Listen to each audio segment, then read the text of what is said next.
Good morning, everyone. It's Monday.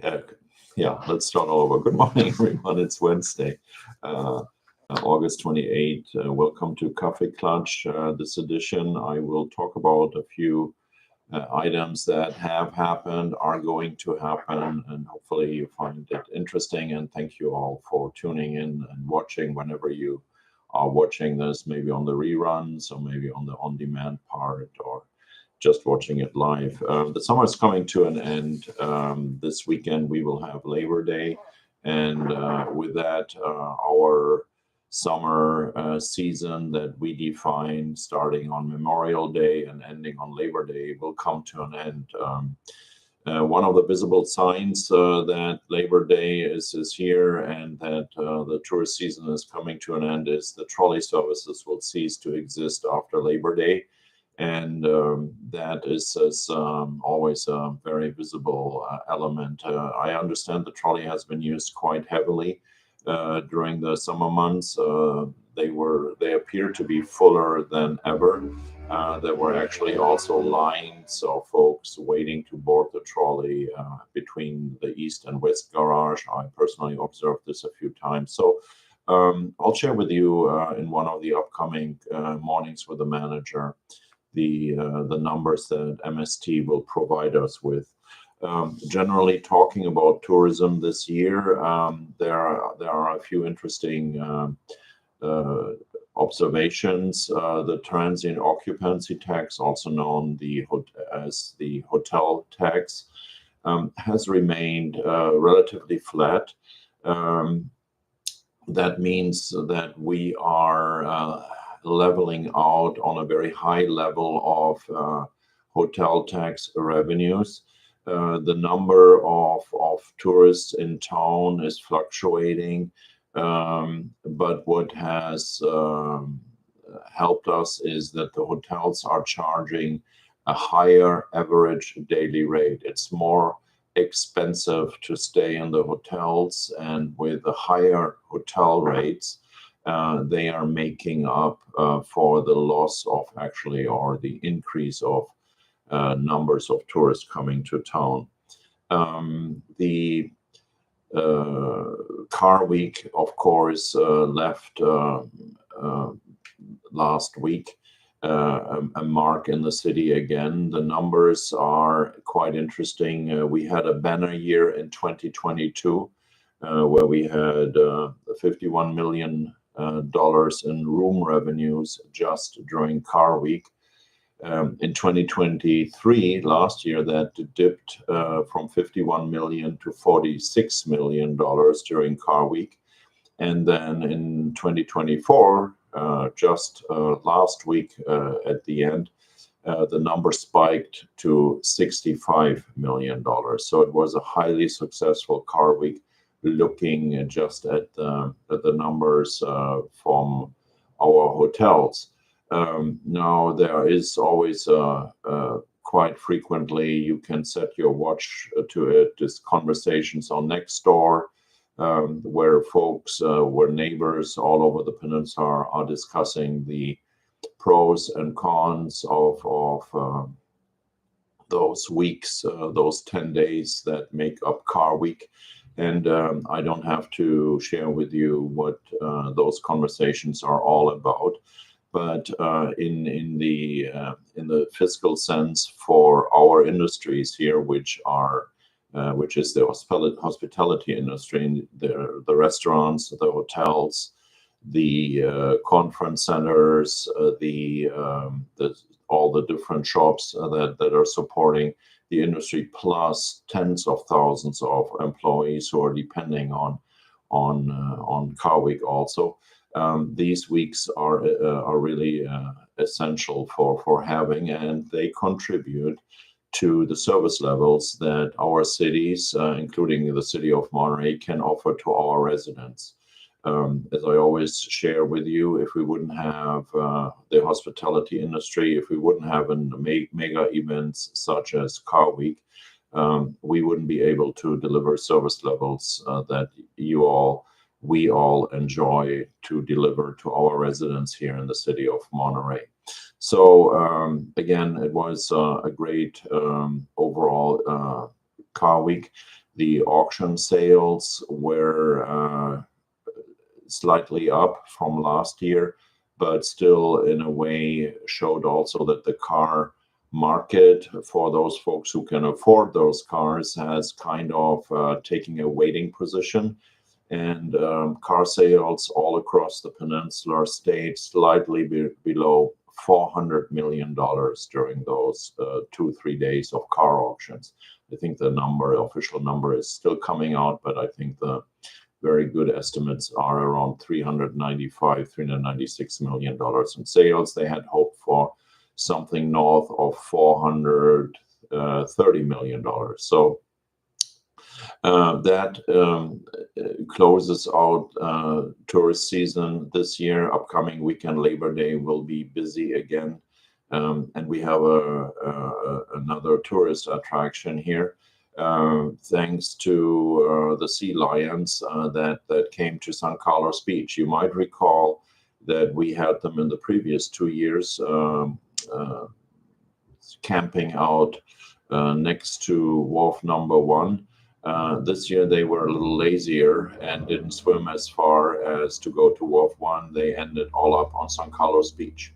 And San Carlos Beach was closed by us sometime early last week, I think on Monday, after we assessed the situation. And we coordinated the closure of the beach also with the Monterey Bay National Marine Sanctuary. It became clear to us that only through a closure we could accommodate first the number of sea lions coming to that beach, and second, also to ensure that folks are not getting too adventurous and taking their selfies with the sea lions, who are still wild animals. And they probably stay for 3 to 4 weeks. We really enjoy the questions that we get from journalists across the country when they ask us, when do you think they will leave? Or when do you open the beach again? And then we really try hard to interview the apparent and formal leaders of the sea lions, but we have not been able to crack the code yet. They answer, but we really cannot make sense out of that. So I will urge everyone to be patient with us on this one as well. We posted a video about that on social media last Friday to explain what's going on, and to also educate the public to stay away at least 150 feet from the wild animal. And this is also can be prosecuted as a federal violation of the Mammal Act if you approach them or try to touch them and other things. So we tried to put this all together in a short, funny video, and this is our most successful video ever that the city has issued. We got within 48 hours over 31,000 views of that, 3,000 likes. It was shared over 900 times. And you can find information about this on AP News, on another news agency named Reuters. You can find it on CNN, on NBC, ABC, CBS. So we expect that based on that, also more people might show up for the Labor Day weekend just to show their kids the sea lions. And of course, in the Bay, we also have a larger orca family right now, as reported by our whale watching boats. And so I think the Labor Day weekend will be a good weekend for everyone. And there are a lot of additional things, as I indicated, to see here in Monterey, in addition to the normal things that we have with the highlight of Wharf Number 1, the aquarium, Old Town Monterey, and of course there are also other attractions around us in Carmel and Pacific Grove. So I talked about the impact of hospitality industry, and one of the impact of hospitality industry is that we can afford service levels that maybe other cities cannot afford. And we are rebuilding also our service levels as we are looking at our revenue streams. And one of those is the library. As you recall, during COVID, we had to shut down the entire library. We were then one of the first library, if not the first library, to install a sidewalk service where you can order your books, and then we'll give you the books, so you could have had something to do or to read during the pandemic.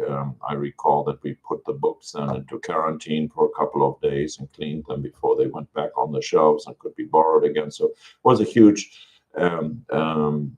operation in those days. But since we opened the library, we started cautiously to open it up again as our revenues allowed it, as the tourists came back also. And so we have opened the library now also on Mondays from 2 to 6. So now the library is open from Monday through Saturday, 6 days a week. Other hours are 10 to 6, Tuesday through Saturday, and it still remains closed on Sunday. So my suggestion is borrow a book and then read it on Sunday, and then it's like you're in the library. But anyways, it's important to note that we are extending services where we feel it's necessary, where we also know we can afford it. And we are very happy that our library director, Brian Edwards, and his team, together with the Library Board of Trustees, have made it happen to have the library now open Monday through Saturday. Last but not least, our council deserves credit for that because they approved the necessary budget for that. Talking about the council election season, we have districts, District 4 and 5. In each one of the districts, we have 2 candidates running for those seats, and also we have for every 2 years the mayor has to be re-elected, and we also have 2 candidates for the mayoral election. But also we have 4 ballot measures, meaning the city of Monterey, our city council have put on the ballot. These are the measures V, W, X, and Y. And you will find all the information about that in the voter package that is being sent out to the registered voter in the first week of October. But you also find information about that on our website, Monterey City Clerk /election. And we will also host a public outreach meeting about this on September 10th at the Monterey Conference Center. The meeting will start at 6 p.m. and we have scheduled it for 60 minutes. It will be in the conference center in rooms Colton 1 and 2. And we as staff will present to you the ballot measures, the content of those ballot measures, and then be ready to answer your questions. Hopefully we can answer them all. I will be there, as well as our assistant city manager and our city attorney, as well as the city clerk. So again, this is a meeting where you can and ask us questions about just the ballot measures that the city council has put in front of the voters. Those charter amendments, we can only explain to you what they mean. We cannot advocate for them. There is a very strict line drawn by the state of California, and we have to abide by that. So we will be presenting to you very neutrally what the intent of the ballot measures are, but we will not advocate for it or against it. So I just wanted to share that with you as well. We have